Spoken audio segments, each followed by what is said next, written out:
며칠 전 음저협이 우아굿의 팬게임 왁제이맥스에 대해 무려 65억의 사용료를 청구했다는 단독 보도가 나오면서 큰 파장을 일으켰습니다. 저작권 침해라는 잘못의 무게를 떠나 65억이라는 천문학적인 금액은 많은 사람들에게 충격을 주었죠. 그런데 만약 이 충격적인 65억이라는 금액을 언론에 처음 알린 것이 권리를 주장하는 음저협이 아니라 오히려 저작권을 침해한 측이라면 어떨까요? 지난 8월 8일 음저협 우아굿 팬게임 왁제이맥스의 65억 사용료 청구 논란이라는 제목의 단독 기사가 나왔습니다. 이 기사를 처음 접한 사람들은 대부분 음저협이 저작권 침해에 대해 강력한 철퇴를 내렸다고 생각했을 겁니다. 하지만 기사의 논지를 자세히 뜯어보면 그 방향이 조금 이상하다는 것을 알 수 있습니다. 기사는 65억이라는 사실을 전달하면서도 산정 기준의 적정성을 두고 갑론을박이 있다거나 사용료 계산이 의무적이었다는 지적은 불가피할 것이라며 오히려 음저협의 청구 방식이 과도하고 문제가 있다는 점을 부각하고 있습니다. 이러한 논조는 권리를 주장하는 음저협보다는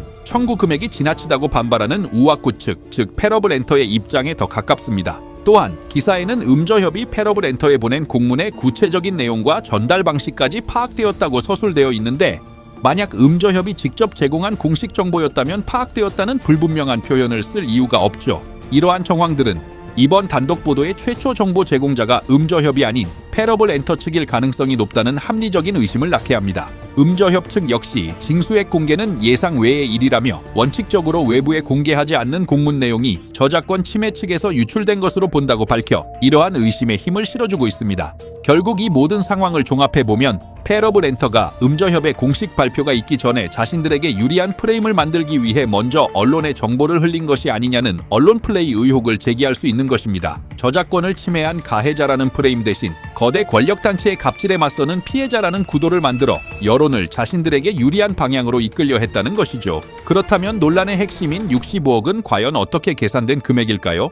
음저협이 제시한 산정 방식은 왁제이맥스에 수록된 음원 341개에 곡당 단가와 다운로드 횟수 그리고 저작권 지분율을 곱해 산출한 것입니다. 여기서 가장 큰 쟁점은 바로 다운로드 횟수입니다. 음저협은 당초 게시글의 누적 조회수를 기준으로 100억이 넘는 사용료를 고려했던 것으로 알려졌습니다. 하지만 실제 다운로드 횟수를 파악하기 어렵다는 점과 게임을 다운로드해 즐긴 유저가 조회수의 절반에도 못 미칠 것이라는 패러블엔터 측의 주장을 일부 받아들여 최종적으로 65억 수준으로 금액을 조정한 것으로 보입니다. 즉, 현재 청구된 65억이라는 금액은 음저협이 일방적으로 통보한 금액이 아니라 저작권을 침해한 측의 의견을 일부 반영하여 조정된 결과물이라는 것입니다. 또한 이 금액의 성격을 명확히 이해할 필요가 있습니다. 많은 사람들이 벌금이나 과징금으로 오해하지만 이는 그동안의 저작권 사용료입니다. 음저협이 보낸 공문을 보면 이 금액의 성격이 더 분명해집니다. 단순히 벌금을 내고 끝나는 문제가 아니라 과거의 사용료를 모두 정산하는 것을 전제로 앞으로의 이용 계약을 논의하겠다는 일종의 조건부 제안에 가깝습니다.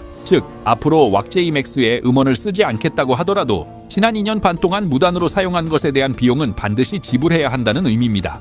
현재 우아굿 팬덤 내에서는 소송하면 이긴다거나 음저협이 갑질하는 것이라며 마치 이번 사태를 쉽게 해결할 수 있는 것처럼 이야기하는 목소리가 나오고 있습니다. 물론 과거 음저협이 방송사나 OTT 플랫폼을 상대로 과도한 사용료를 징수하려다 공정위의 제재를 받는 등 저작권료 산정을 두고 여러 차례 갈등을 빚어온 전례가 있어 이번 왁제이맥스 사태 역시 팬덤 기반의 2차 창작물에 기업의 잣대를 들이대는 것이 과연 적절한가에 대한 다툼의 여지는 있습니다. 하지만 음저협이 이미 패러블엔터 측의 주장을 일부 반영해 징수 금액을 한 차례 조정해준 상황임에도 불구하고 우아굿 측이 이를 받아들이지 않고 소송으로 간다는 것은 또 다른 문제입니다. 이는 양측의 갈등을 더욱 심화시키고 막대한 법적 리스크를 감수해야 하는 선택이 될 수 있습니다. 만약 소송으로 번져 패소하게 된다면 단순히 원금 65억만 지급하는 것이 아니라 소송 기간 내내 불어나는 막대한 지연 이자까지 추가로 부담해야 하기 때문이죠. 설령 재판부가 사용료가 과도하게 책정되었다고 판단해 일부 금액을 깎아주더라도 원금 수십억이 그대로 인정된다면 그에 따른 이자 부담 역시 상당할 것입니다.